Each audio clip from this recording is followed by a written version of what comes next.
If you haven't already, watch the video on using Camera Raw with JPEG images before you watch this one. But hopefully this one will convince you that if your camera has RAW available, so if you look under Quality, you should see JPEG, and you should maybe see JPEG and RAW, and maybe RAW. If you have RAW available, I'm hoping this will convince you to use it. So this folder of images is from a walk I took, and you might realize, and I certainly realize, that these photos look horrible.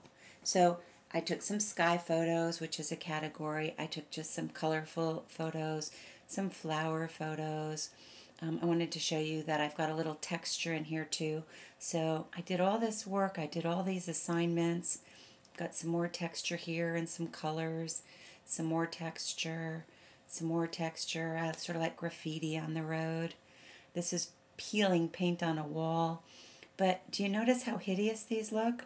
Well, I had my camera set wrong. So I had the wrong white balance, which makes the color all wrong, and I had the wrong exposure. So the exposure's not even right. There was even a horse on my walk. I've got some of them out of focus, but that's okay. This is just what my folder of images look like. But they just look terrible. Only one of these images, though, is a JPEG. So this one's a JPEG, all the other ones are RAW.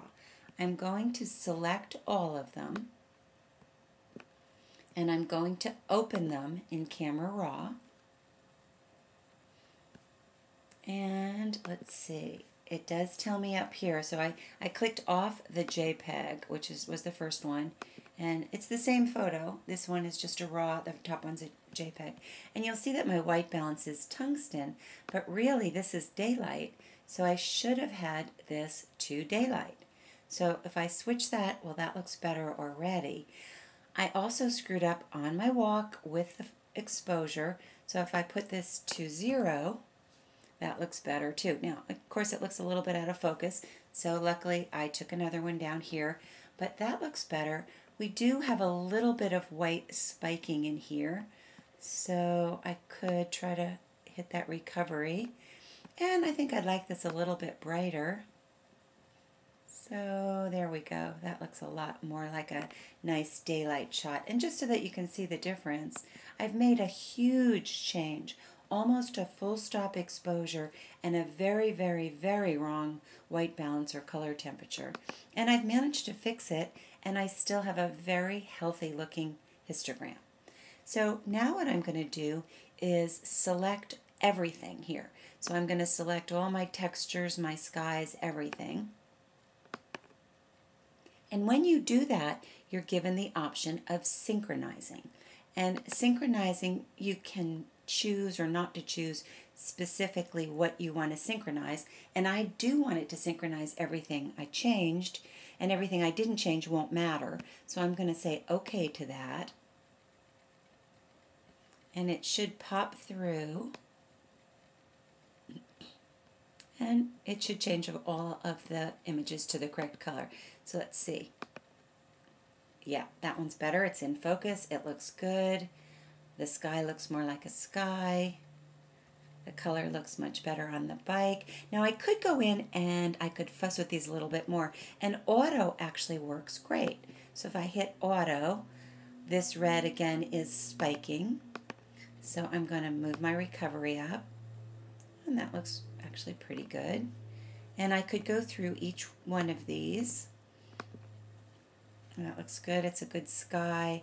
That looks pretty good. Color's much better. So let's see if that one's out of focus, so I don't really like that one. So that's what it looked like before. That's what it's fixed. Now, do you remember what that blue is? That's spiking on the black side. So if I found that distracting, I could move my blacks down a little bit, and that does look better. And I can go through each one of these, and it really doesn't take too long, especially if you use auto.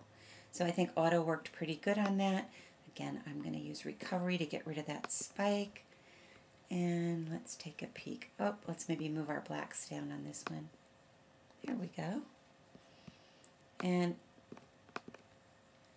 if I find one like this one, I think didn't do as good a job in daylight as I like. So you can spend as little or as much time as you want on this.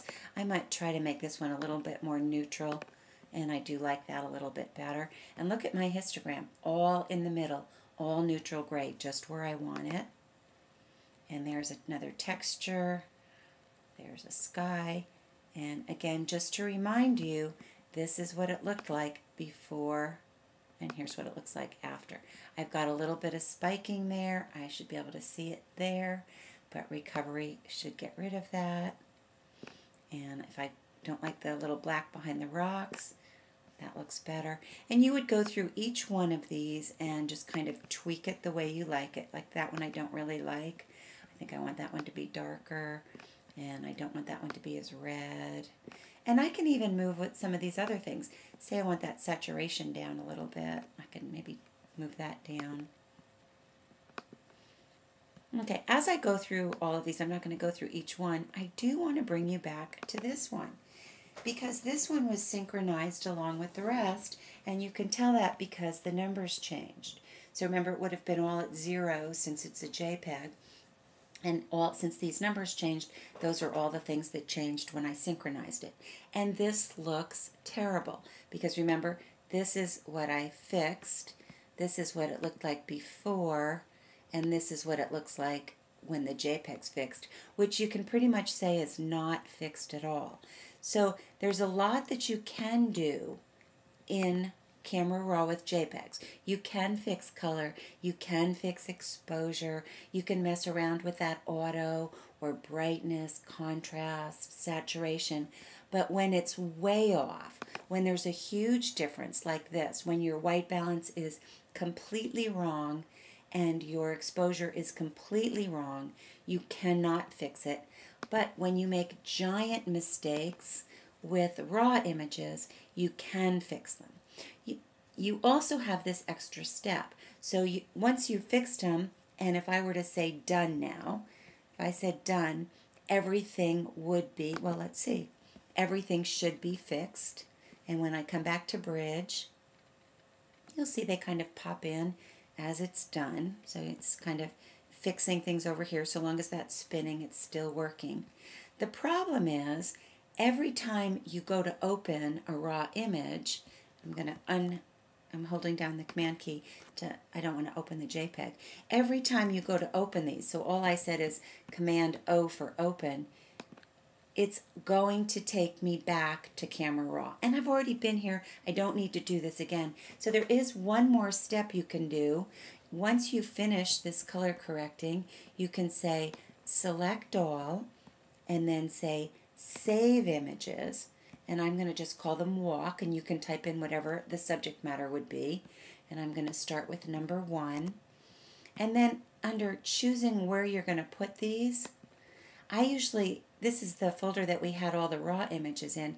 I usually like to add a new folder inside that folder, and I just call it JPEGs. I say create, and I put all of the images in there. I say save. And you can see down here it's working. So it's 38, 37. I can say done before it's finished, and you'll see that in the background, bridge is still working, and it's putting each one of those color and tonal corrected images into its own file, which I've named JPEGs, and those are the files that you or I would be using unless or until I needed for some reason to go back to RAW.